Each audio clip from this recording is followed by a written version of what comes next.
Un jour, alors que la femme de chambre faisait la vaisselle, sa patronne est venue la voir et lui a demandé de bien s'occuper du déjeuner, et de tout laisser comme elle l'aime, car elle allait rentrer à la maison pour un déjeuner familial.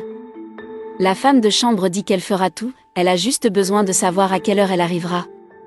Elle a dit qu'elle serait de retour à midi, et a demandé à son mari, qui était à côté d'elle, de garder un œil sur la cuisine, car elle avait demandé à un plombier de réparer une fuite qui coulait depuis plusieurs jours. Il accepte, et veut ensuite savoir si elle va déjà au travail, et quand elle dit oui, il lui demande de laisser la clé à la maison, car il avait perdu la sienne. Elle accepte et leur dit au revoir à tous les deux. Lorsqu'elle finit de partir, il regarde la femme de chambre différemment, puis va l'embrasser en disant qu'il avait hâte d'être seul avec elle, et ensemble ils parlent mal de sa femme, se plaignant qu'elle avait mis trop de temps à partir. Puis, il parle à sa maîtresse de l'arrivée du plombier, craignant de ne pas avoir le temps d'être seul avec elle. Mais elle dit qu'il y aura du temps, et que tous les deux en profiteront beaucoup, et même s'il a toujours peur qu'il n'y ait pas de temps, elle continue d'insister pour que tous les deux profitent de ce moment. Puis ils quittent la cuisine en s'embrassant et vont dans la chambre. Ils y passent un long moment, et quand ils sortent, ils entendent quelqu'un frapper à la porte. Alors il répond, lui demandant de se préparer et de se taire.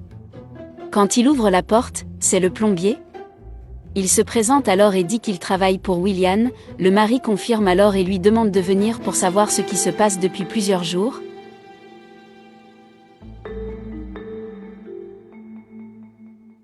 Lorsqu'ils arrivent à la cuisine, il demande à sa servante de mieux lui expliquer ce qui se passe. Elle lui explique alors ce qui se passe dans l'armoire de l'évier, et il commence alors à vérifier quel est le problème. À ce moment-là, le patron demande au plombier combien de temps il pense passer sur ce travail, et il répond alors qu'il y passera certainement une demi-heure. Le patron lui demande alors de se mettre à l'aise, car il doit réparer quelque chose dans la pièce, puis il demande à sa femme de chambre de l'accompagner, car il ne pourrait pas le réparer seul, elle accepte et l'accompagne dans la pièce.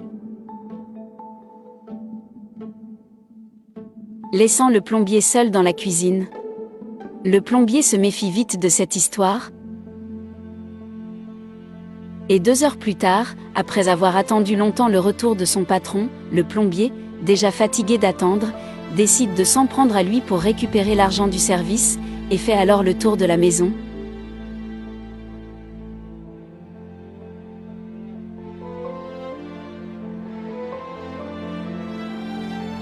Et lorsqu'il s'approche de la chambre, il remarque quelque chose d'étrange, remarque un bruit, et comprend rapidement ce qui se passait. Le patron était au lit avec la femme de chambre.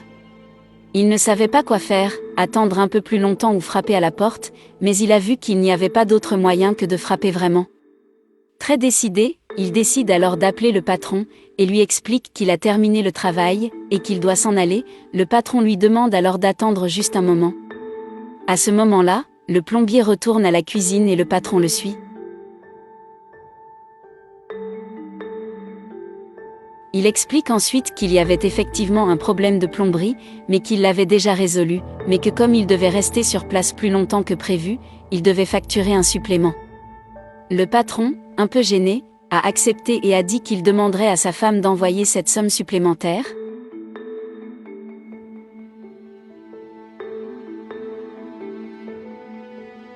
Il la remercie ensuite et lui dit au revoir, et le patron l'accompagne jusqu'à la porte, en le remerciant également pour son service.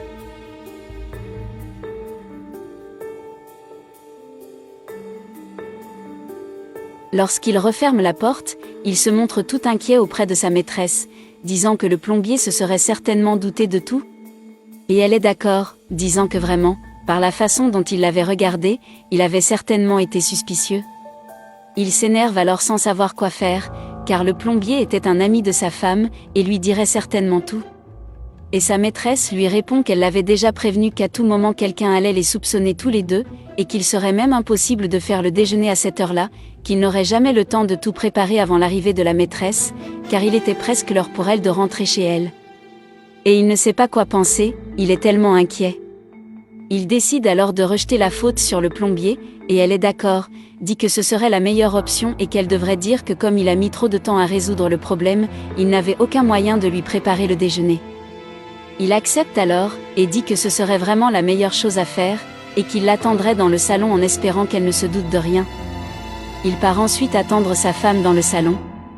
Alors qu'il était dans le salon à attendre sa femme, il entendit la sonnette de la porte, et lorsqu'il répondit, c'était sa femme. Après l'avoir serrée dans ses bras, elle dit que le travail avait été si important qu'elle avait failli ne pas arriver pour le déjeuner, et se rendit à la cuisine en disant qu'elle mourait de faim. Lorsqu'elle arrive, elle demande à la femme de chambre si elle a préparé le déjeuner. Elle répond que cela aurait été impossible, car le plombier a mis trop de temps à résoudre le problème. La maîtresse dit qu'elle avait reçu un message de sa part disant qu'elle devrait recevoir un supplément pour le retard. Son mari lui demande alors de ne pas s'inquiéter, car ce n'était qu'un argent de plus, mais elle se plaint en disant que ce n'était pas bien. Après tout, l'argent était très difficile. Puis son mari, essayant de le déguiser, lui demande si elle se souvient d'un restaurant qui a ouvert près de chez elle, et quand elle répond oui, il l'appelle pour y déjeuner. Elle a dit qu'elle irait, mais qu'elle appellerait d'abord le plombier pour savoir ce qui s'était réellement passé, car elle ne voulait pas payer un supplément sans savoir pourquoi. Son mari insiste pour qu'elle laisse cette histoire derrière elle, car ce n'était rien d'important, et l'appelle une fois de plus pour qu'elle aille au restaurant, et qu'il puisse manger. Elle accepte alors et dit à sa servante qu'elle n'a pas à s'inquiéter, car elle lui apportera de la nourriture. La femme de chambre le remercie alors, et les deux vont finalement déjeuner ensemble au restaurant. Le lendemain, le patron arrive dans la cuisine en disant bonjour à la bonne, et sans se soucier beaucoup de sa femme, la saisit sur place, en disant qu'elle lui manquait, puis, pour se déguiser, lui demande ce qui s'est passé pour qu'elle arrive en avance au travail. Elle répond ensuite que, comme c'était un jour férié, il y avait moins de bus qui circulaient, et qu'elle devait donc arriver tôt pour ne pas manquer l'heure. Puis, regardant le corps de la servante, il lui demande d'aller chercher un café, et pendant qu'elle le prépare, il commente que sa femme est encore au lit en train de dormir, mais que bientôt elle se réveillera pour prendre aussi un café. Lorsqu'elle lui tend le café, il la remercie et elle retourne à ses activités dans la cuisine, tandis qu'il reste à proximité, bavardant et commentant le nombre de choses qu'il devait résoudre ce jour-là. Dans la chambre, la femme, qui était déjà réveillée, cherche son mari, mais se rend compte qu'il s'est déjà levé. Elle décide donc de se lever et de prendre un café avec lui. Ensuite, elle se lève du lit et va à la cuisine. En arrivant, elle dit bonjour à la femme de chambre et à son mari, qui prenait un café, puis dit qu'elle voulait faire la grasse matinée, mais qu'elle n'y est pas parvenue. Elle demande ensuite à la femme de chambre de lui préparer des fruits et du thé, puis demande à son mari ce qu'ils vont faire pour les vacances, mais il répond qu'il serait difficile de faire quoi que ce soit car il n'a pas d'argent. Il explique que la situation est compliquée et qu'ils doivent réduire certaines dépenses. Elle est triste, car elle voulait profiter des vacances avec lui à l'extérieur de la maison, mais il insiste sur le fait qu'ils doivent économiser pour des choses plus importantes. Elle dit donc qu'elle va prendre une douche et demande à la femme de chambre de débarrasser la table du petit déjeuner.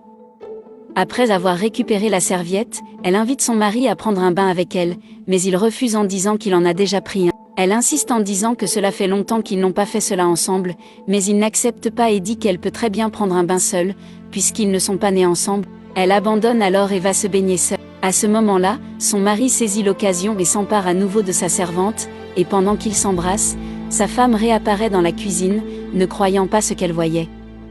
Elle est outrée par cette scène, mais il dit que ce n'était pas grand-chose, juste un câlin, mais elle n'accepte pas. Il continue à dire que ce n'était pas grave et sa maîtresse dit la même chose. Mais elle ne peut pas l'accepter, elle ne peut pas croire qu'il embrasserait sa bonne comme ça sans aucune intention, et peu importe combien il a insisté sur ce mensonge, elle ne pouvait pas le croire, et elle est devenue de plus en plus en colère contre eux deux, demandant s'il n'avait pas honte de faire ça sous son nez. Mais comme il n'arrivait pas à convaincre sa femme, il a décidé de lui dire toute la vérité, et sans mesurer ses mots, il a dit qu'il était amoureux de la servante et qu'il voulait tout quitter pour être avec elle. Sa femme ne pouvait pas croire ce qu'elle entendait. Elle s'est alors mise encore plus en colère, et a dit que c'était un homme horrible, qui lui accordait toujours toute l'attention et faisait tout pour entretenir cette maison. Mais il lui dit grossièrement qu'elle pouvait même le faire, mais que la maison était à lui, et ils restèrent longtemps à se disputer sur ces choses, tandis que la bonne entendait tout tranquillement. Mais l'instant d'après, elle encourage le patron à jeter sa femme hors de la maison, et il accepte immédiatement. Sa femme n'en revient pas de ses bêtises, mais il insiste pour qu'elle sorte de là immédiatement. Et sans même la laisser prendre ses affaires, il l'envoie hors de la maison avec seulement les vêtements qu'elle porte, et comme si cela ne suffisait pas, ils lui disent des choses absurdes en partant. Et après avoir fermé la porte, sans aucun remords, il va vers sa maîtresse et l'embrasse, et ensemble, ils commémorent le départ de sa femme de la maison, et disent qu'ils ne pouvaient plus supporter de vivre avec elle, sans pouvoir vivre ensemble, mais que maintenant ils pouvaient s'aimer en paix. Et pour commémorer ce moment, ils vont tous les deux dans la chambre.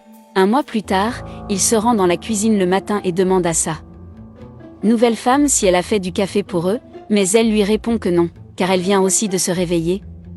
Il se plaint ensuite qu'elle n'a jamais fait de café pour lui deux. Elle lui demande alors pourquoi il ne l'a pas fait lui-même, puisqu'il avait les mains pour le faire. Il continue ensuite à se plaindre en disant qu'elle passe toute la journée sur son téléphone portable, et elle lui répond qu'il devrait comprendre qu'elle est maintenant la patronne. Il a ensuite dit que si les regrets tuaient, il ne serait pas là, car il regrettait déjà d'avoir quitté son ex-femme pour elle. Elle s'est mise en colère une fois de plus à cause de ce qu'elle a entendu de sa part, et a dit que s'il était vraiment ennuyé, il devrait appeler son ex-femme pour s'occuper de. Triste, il se rend dans la cuisine, et en ouvrant le placard, il se rend compte que de l'eau s'écoule de l'évier dans le placard. Il en parle à sa femme qui lui répond qu'il devrait appeler à nouveau le plombier pour résoudre ce problème une fois pour toutes. Il part donc appeler le plombier. Un peu plus tard, alors qu'il a quitté la maison, le plombier frappe à la porte et sa femme va ouvrir. Elle commence alors à lui expliquer que le tuyau de l'évier n'arrête pas de mouiller le placard, et qu'elle ne comprend pas pourquoi cela se produit, et qu'elle veut donc qu'il y jette un coup d'œil pour pouvoir enfin régler le problème de plomberie. Il a dit qu'il allait jeter un coup d'œil, et pendant qu'il se préparait, il a demandé des nouvelles de son ex-beau-père et elle a répondu en disant qu'elle ne vivait plus là, et qu'elle était la responsable de cette maison, puisqu'elle en était maintenant la maîtresse. Il était embarrassé, mais a continué son travail. Puis elle lui a demandé de continuer à réparer la plomberie, pendant qu'elle allait prendre un bain. Et il a dit d'accord. Il resterait là et le réparerait pour elle, et c'est ce qu'il a fait.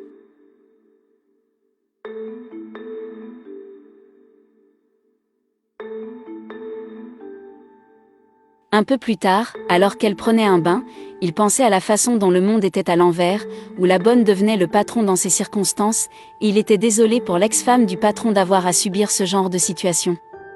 Et pendant qu'il réparait la plomberie, la nouvelle patronne est arrivée dans la cuisine avec de secondes intentions en lui demandant s'il avait besoin de quelque chose. Il a eu honte de son attitude et a dit que c'était bon, qu'il n'avait besoin de rien. Elle a continué à s'insinuer auprès de lui, tout en disant qu'elle allait prendre une douche, et que si elle avait besoin de quelque chose, elle pourrait l'appeler.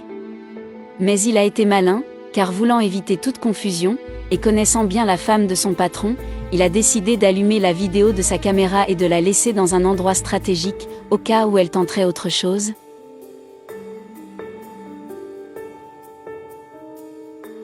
Elle revient une fois de plus, maintenant seulement en serviette, demandant à nouveau s'il avait besoin de quelque chose ou d'aide.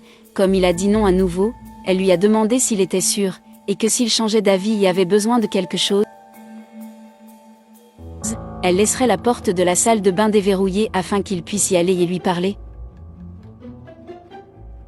Lorsqu'elle est partie, il s'est retrouvé à parler tout seul du comportement de sa patronne, et à faire remarquer que la caméra de son téléphone portable enregistrait tout comme preuve qu'il ne faisait rien de mal. Et il a continué à faire son travail. Au bout d'un moment, il finit enfin son travail et se dit qu'il va partir, car il sait que s'il reste, il va faire des histoires. Et après avoir rangé ses affaires, il décide de partir tranquillement, en disant qu'après il réglera tout avec son patron, et sans faire de bruit.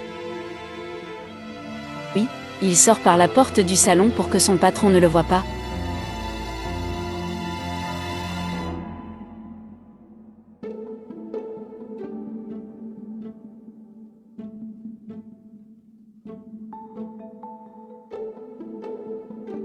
Et déjà hors de la maison, en marchant dans le couloir de l'immeuble, il commente comment cette femme n'avait aucune honte à se jeter toujours sur d'autres hommes. À ce moment-là, il décide d'appeler son ex-fiancée et de lui raconter tout ce qui s'est passé dans cette maison. Et quand elle répond, il la salue et lui dit qu'il était dans son ex-maison en train de réparer une fois de plus le tuyau de l'évier de la cuisine, et après qu'ils aient fait des commentaires sur le fait qu'elle ne vit plus là, il demande où elle vit, parce qu'il aimerait vraiment lui parler. Elle lui donne alors sa nouvelle adresse, et lui dit qu'elle pourrait s'y rendre lorsqu'elle quittera le bâtiment. Il accepte alors et se rend chez elle.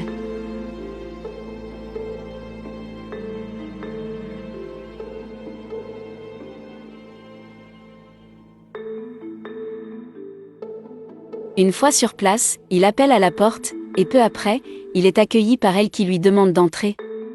En entrant, il commente sa sortie de la maison, et elle lui raconte pourquoi elle n'y vivait plus, et ce que son ex-mari avait fait d'elle, puis il dit qu'il avait appris cette histoire, et que c'était précisément la raison de sa présence. Puis il a commencé à lui raconter tout ce qu'il avait vu ce jour-là, tout ce que son ex-mari avait fait avec la bonne, et qu'il avait trouvé les attitudes des uns et des autres étranges, mais que, comme cela ne le regardait pas, il avait jugé préférable de ne rien dire, même s'il n'était pas d'accord avec tout ce qu'il avait vu là. Et il a dit qu'aujourd'hui l'ex-employé s'était jeté sur lui, l'insinuant et le provoquant, mais que par précaution, il avait décidé de tout enregistrer. Il sort donc son téléphone portable pour lui montrer, car il ne pensait pas que ce qu'ils ont fait tous les deux était correct. Quand elle l'a vu, elle n'en revenait pas, elle était choquée de voir son ancien employé s'insinuer auprès du plombier, et l'appeler à prendre un bain avec elle. Il a poursuivi en affirmant qu'elle a essayé plusieurs fois, sans aucune honte. Elle lui demande alors s'il peut lui envoyer cette vidéo, et il répond par l'affirmative, puis dit qu'il doit aller travailler. Elle est extrêmement reconnaissante qu'il soit venu la voir et lui ait tout dit, et qu'il ait montré la vidéo à son ex-mari. Elle a également déclaré qu'à partir de ce jour, il s'attaquerait à tous ses droits. Elle lui a donc demandé une nouvelle fois d'envoyer la vidéo sur son téléphone portable, ce qu'il a fait. Puis il a dit qu'il lui racontait cette histoire uniquement parce qu'elle était une bonne personne, et qu'elle ne méritait pas ça. Et lorsqu'elle le reçoit enfin, elle le remercie à nouveau, et lui demande de témoigner en sa faveur, si nécessaire. Il accepte, disant que lorsqu'elle aura besoin de lui, elle n'aura qu'à l'appeler. Et déjà à l'intérieur de la maison, elle regarde inlassablement la vidéo, commentant comment son ex-mari aurait eu le courage de la laisser vivre comme une femme sans vergogne comme celle-là, et décide ensuite d'aller le voir pour lui montrer tout ce qu'elle a vu. Après tout, il faudrait qu'il sache pour qui il l'a quitté. Elle frappe à la porte de son ex-mari, et sa femme actuelle répond. Elle est surprise et veut savoir ce qu'elle fait chez lui, et elle répond qu'elle aimerait parler à son ex-mari. Elle crie pour l'appeler, qui arrive en voulant savoir ce qu'elle faisait dans sa maison après tout ce qui s'est passé. Et elle commence par demander s'ils ont eu des problèmes de plomberie à la maison. Puis son ex-employé dit que ce n'était pas ses affaires. Elle est alors d'accord, et dit que ce serait certainement l'affaire de son ex-mari, puis lui montre la vidéo, qui n'arrive pas à croire que sa femme draguait le plombier. Elle tente de le nier, en disant que c'était un montage, mais il n'y avait aucun moyen de le tromper, tout était très clair sur qui elle était vraiment. Et trouvant cette situation amusante, son ex-femme commente même qu'elle aurait appelé le plombier pour prendre un bain ensemble. L'épouse actuelle continue d'essayer de s'expliquer, disant que tout n'était qu'une mise en scène, et que tout a été monté par son ex-femme pour qu'il puisse revenir vers elle. Puis l'ex-femme a dit qu'elle allait faire valoir ses droits, que cette maison était aussi la sienne. Mais il a dit qu'elle n'avait droit à rien, et elle réplique en disant qu'elle l'aurait fait, que la justice répondrait, puis prend le téléphone de la main de son ex-mari, et part en disant que les deux se méritaient et qu'ils devaient rester ensemble. Lorsqu'elle part, les deux hommes poursuivent la discussion, mais il est impossible de nier que cette vidéo était vraie, et que sa femme actuelle voulait le tromper avec le plombier. Il était malheureux, surtout parce qu'il allait tout perdre au profit de son ex-femme. Elle essayait de le convaincre que tout cela était un complot de son ex-femme pour se remettre avec lui, mais bien sûr il ne pouvait pas croire son histoire, elle voulait vraiment le trahir avec le plombier. Et il n'arrêtait pas de dire qu'il ne saurait pas comment ne pas perdre ses biens au profit de son ex-femme. Alors, sans aucune préoccupation, elle a répondu que c'était son problème, et qu'elle ne s'impliquerait pas dans cette situation, puisqu'il voulait croire que cette assemblée, qui a résolu tout cela seule. Et seul dans le salon, pendant que sa femme va dans sa chambre, il se lamente d'avoir vécu cette situation compliquée et d'avoir fait le pire choix de sa vie.